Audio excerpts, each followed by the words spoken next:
Enslaved, Odyssey to the West, a game about a monkey-like human with a staff as a weapon and rides along on a cloud who travels with a young, attractive girl across the country, meeting a pig-like figure along the way and end up having many adventures together. Oh, sorry about that. That was the beginning of a possible Dragon Ball overview script. Ignore that. Let me try this again. Oh, here it is. Okay. Enslaved, Odyssey to the West, a game about a monkey-like human with a staff as a weapon and rides along on a cloud who travels with a young, attractive girl across the country, meeting a pig-like figure along the way and end up having many adventures together. Wait. Okay. Let me start off saying this. This game is not a rip-off. People really need to look up what a rip-off really means. This is a retelling. Dragon Ball did not invent the tropes of a young monkey-like figure with a staff who rides on a cloud traveling with a woman on a journey together. That story originated with Journey to the West, an old Chinese fable that was made into a fantasy novel years ago. And by years ago, I don't mean a couple years ago after Dragon Ball, I mean centuries ago. It's a very influential book that has influenced quite a lot of Japanese culture, ironically. The most famous being Akira Toriyama's Dragon Ball and Dragon Ball Z. If you don't believe me, the manga itself makes very similar parallels. If you still don't believe me, the original manga points it out. See Dragon Ball Volume 1, page 35, and Volume 6, page 24. And if you still don't believe me, what the hell's wrong with you? Look it up online if you need to. Jeez. Now with that out of the way, let's talk about the game. Let's start with the story. It begins with our main hero, Monkey. Wait, hold on, Monkey? He's obviously a human. I know the original name in Chinese is Sun Wukong, and the American translation called him Monkey, because he was, but it's hard to take a human character seriously when his name portrays a hairy mammal. That's like calling a fat person Pixie. Oh. There is. At least the game points these oddities out. So, we haven't been properly introduced. Pixie.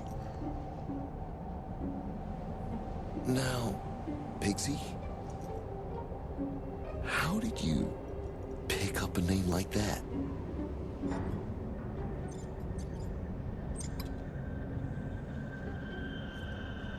Haven't a clue.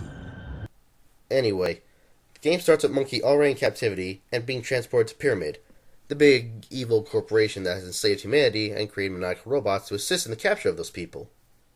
In the pod exactly across from him, a young woman escapes and causes the slaver ship they are on to go into panic mode.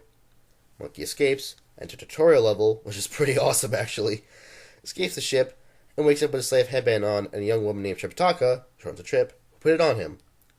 Now forced under the control of Trip, Monkey must assist her across the US to get her home. The story itself is nothing special, to be honest.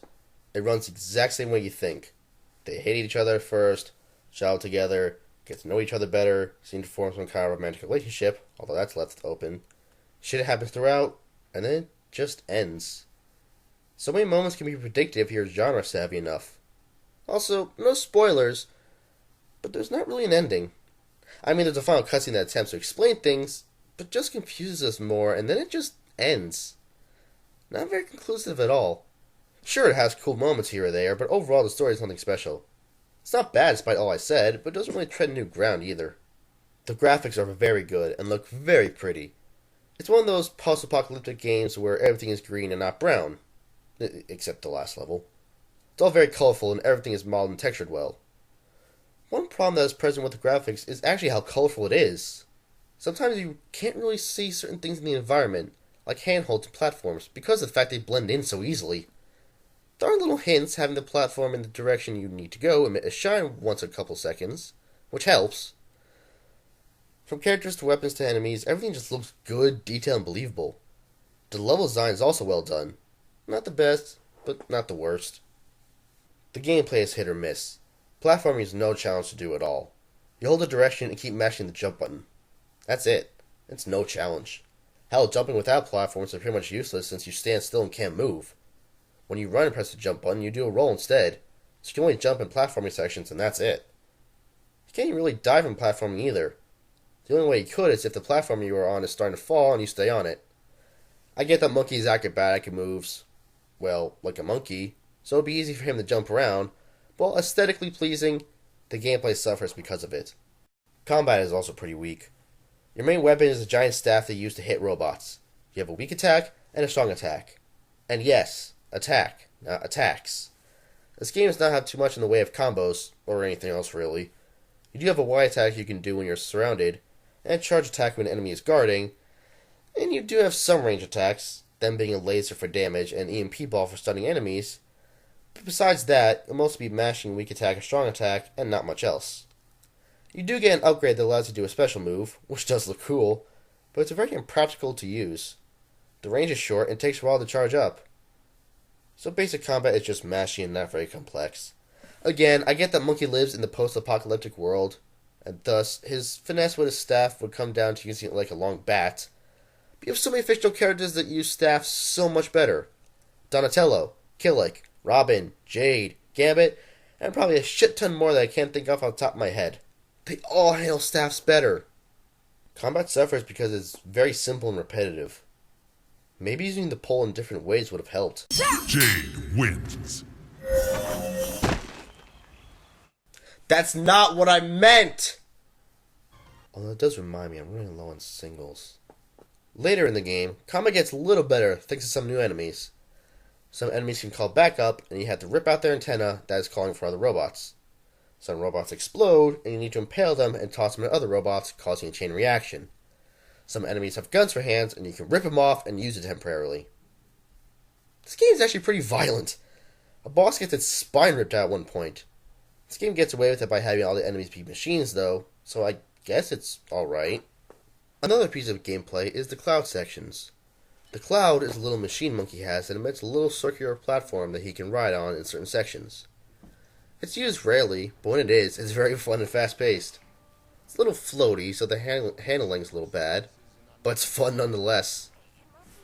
I wonder how many leaked pictures Monkey is riding on.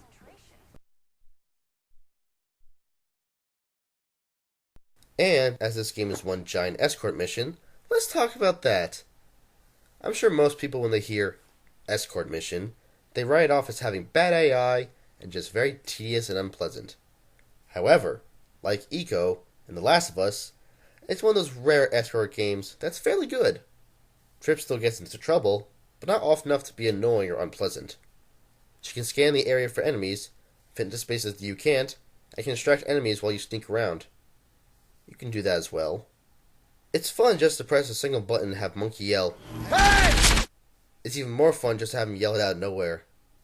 Hey! Hey! It's out of place and funny. So there are good parts and bad parts. I honestly wish that this game had made enough money to warrant a sequel, so the combat and gameplay overall would be much better and hopefully more refined. It's wishful thinking, though. As for Pixie's gameplay in the DLC, I never played it, so I can't describe how it is. One thing that helps make the story better is the characters and the actors who bring them to life. Monkey starts off as your average gruff hero, but as the game progresses, starts to feel more comfortable around other people.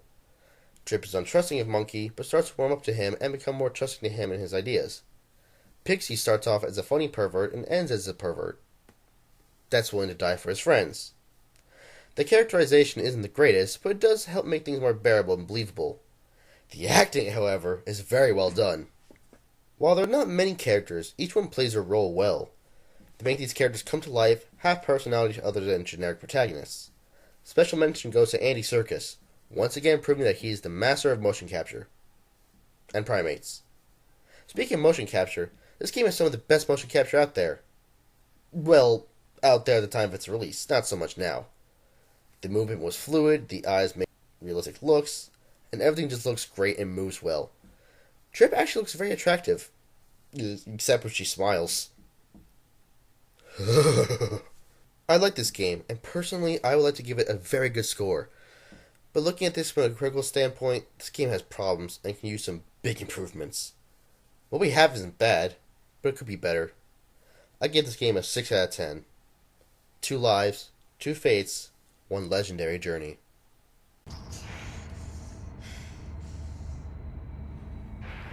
Did I do the right thing?